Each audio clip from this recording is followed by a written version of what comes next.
યાત્રાધામ અંબાજી ખાતે 12મી સપ્ટેમ્બરથી આસ્થાના મહાકુંભ ભાદરવી પૂનમના મેળાનો શુભારંભ થયો છે। રાજ્ય સરકારના પવિત્ર યાત્રાધામ વિકાસ બોર્ડ, જિલ્લા વહીવટીતંત્ર, આરાસુરી અંબાજી માતા દેવસ્થાન ટ્રસ્ટ અને સેવાભાવી સંસ્થાઓ દ્વારા માઈ ભક્તો માટે સેવા અને શુશ્રૂષા સાથે તમામ પ્રકારની વ્યવસ્થા કરવામાં આવી।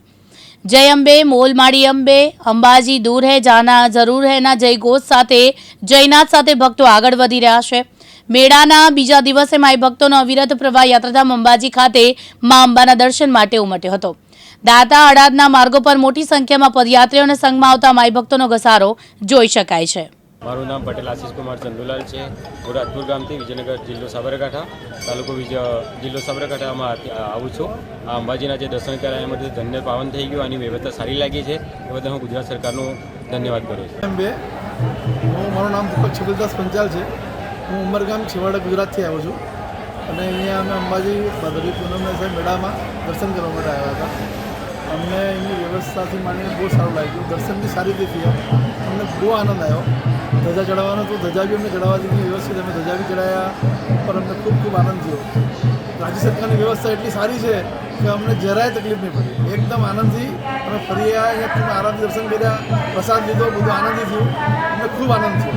ભગવાન જય माताजी, हमें खूब आनंद से माता की कृपा थी।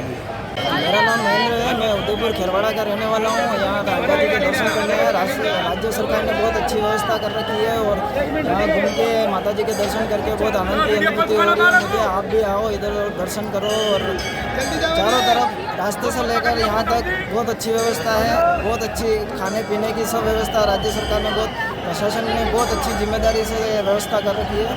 सब आए और आनंद लें, माता जी का आशीर्वाद प्राप्त करें। ઉમાબેન યુગેશભાઈ રાવળ કેટલાક તાલુકામાંથી આવું છું અહીંયા માતાજીના દર્શન કરવા માટે।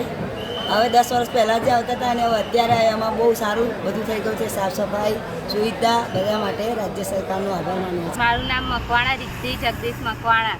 અમે મારા પપ્પાની માનતા રાખેલી, જેથી મારા પપ્પાને સારું થઈ ગયું, તેથી અમે અમદાવાદ ચાંદખેડાથી ચાલતા આવ્યા છીએ। શું થયું તમારા પપ્પાને? પેરેલિસની અસર થઈ ગઈ છે। અને કઈ રીતના મટી ગયું? અમે બાધા રાખી હતી, મારા પપ્પાની મનોકામના રાખી હતી, તો એ મનોકામના માતાજીની આશરાથી એમને એટલી ફળી, એ માટે અમે અમદાવાદથી ચાલતા આવ્યા છીએ। દિનેશ ઠાકોર, દિવ્યાંગ ન્યૂઝ, બનાસકાંઠા।